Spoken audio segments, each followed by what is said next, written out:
తిరుపతి సమీపంలోని పాతకాల్వ వద్ద పేరూరు బండపై ఉన్న శ్రీ వకుళమాత ఆలయంలో ఆదివారం వార్షికోత్సవం వైభవంగా జరిగింది. ఈ సందర్భంగా ఆలయంలో ప్రత్యేక కార్యక్రమాలు నిర్వహించారు. ఇందులో భాగంగా ఉదయం సుప్రభాతంతో అమ్మవారిని మేల్కొలిపి తోమాల సహస్రనామార్చన నిర్వహించారు.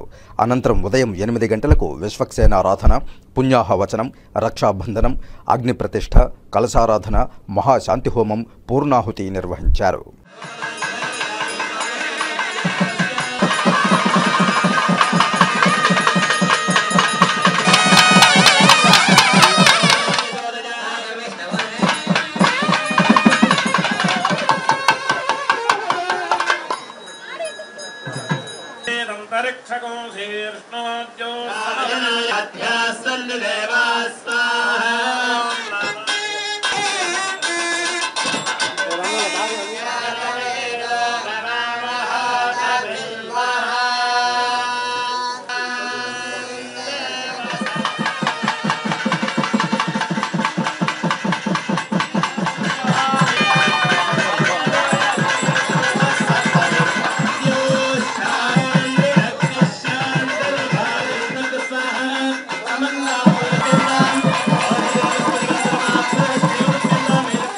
అనంతరం ఉదయం 11 గంటల నుండి మధ్యాహ్నం 12 గంటల వరకు అమ్మవారి ఉత్సవాలకు అష్టోత్తర కలశాభిషేకం జరిగింది.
ఈ కార్యక్రమంలో ఆలయ ప్రత్యేక శ్రేణి deputy EO Varalakshmi, VGO Balireddy, temple inspector Sivakumar, ఇతర అధికారులు, విశేష సంఖ్యలో భక్తులు పాల్గొన్నారు.